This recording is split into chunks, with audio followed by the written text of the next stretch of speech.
One, has your image of Mary evolved, and has it affected the way you prayed? So if you can just summarize, do we have the same images, or and has our changing images changed the way we prayed? Anybody want to give an insight on that from their conversation around the table? Barb? Our group, for everyone, their image of Mary and how they pray has definitely changed. One person said their first image as a child was that Jesus, Mary, and Joseph were equal, and they were basically all kind of like God. You prayed to Mary just like you prayed to God. Somebody else said their image in the past was Mary as a saint, someone you looked up to, and someone you prayed to for peace.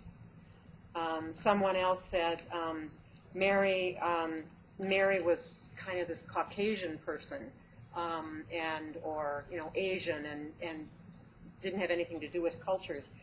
And our newer images have been influenced by Elizabeth Johnson, John Polakowski in his presentation on the Magnificat. Am I going too fast? Oh, go ahead. And the Litany by Joan Chittister, mother of the accused, mother of the convicted, mother of a criminal. And so it was interesting. Each of us brought up a different kind of writer that has helped change our image. And that our image basically now is Mary as a human rather than as a God, and Mary as someone like us, and Mary as a woman of many cultures and understood in many cultures.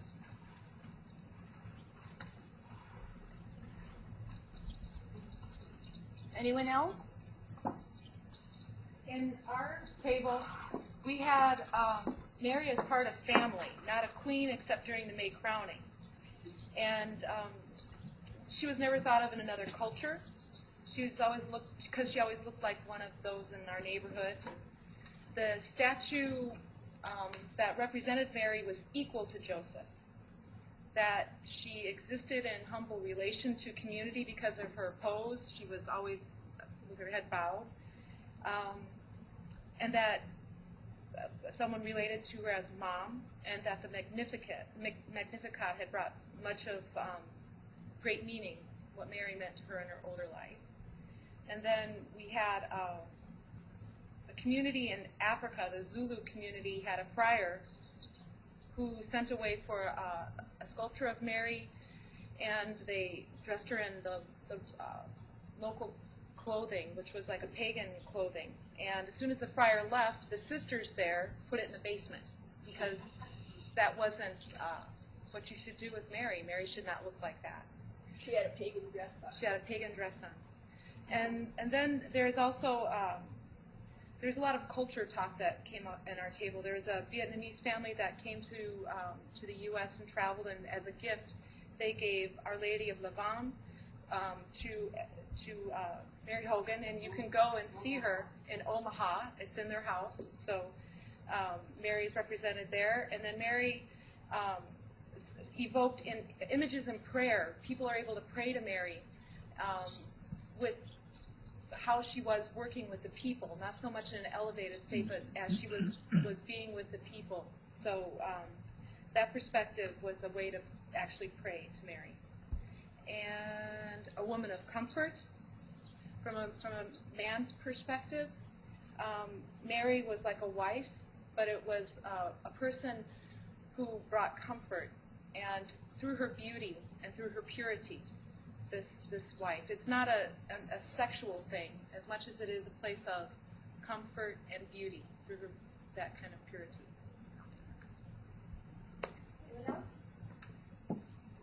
A couple of folks in our group saw Mary as in a consulting situation, where one person said they started out with seeing Mary as mother, but then got to the point of seeing her as a sister, as someone that you'd consult and talk to. Another person said it's like mother-to-mother consulting. You were a mom. This is my situation with my kids. How would I handle it? Mary was also seen as a courageous woman.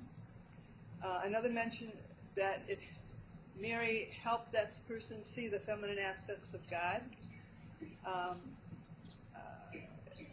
and Mary as a courageous woman. Another person said that he had a special devotion to Our Lady of the Immaculate Conception, which guided that person to a special relationship to Our Lady of Guadalupe, the simplicity, the model of the Church. Mary is seen as a companion, a sister, and a prophet.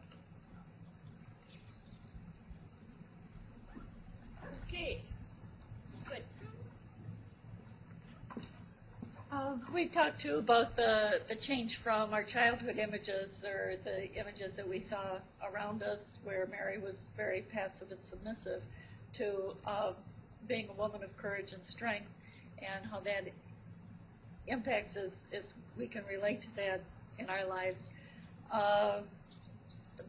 Scripture was the big impact of, source of change for a lot of us. Not so much, my notes are all over the place, but Mary is very present in a lot of ways and in a lot of situations that we relate to. Very important to connect, that she's connected with the work of Christ. She is indispensable if God is to become man. And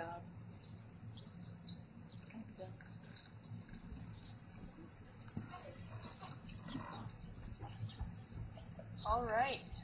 Wow, we've grown from when we were growing up, and probably will continue to grow. Okay, our next question was, what image of Mary that was presented to us today, Theotokos, Guadalupe, Immaculate Conception, really inspired us or spoke to us as being in right relationship with creation? So, anyone? I'll start it down. Our notes are right on. I'll see if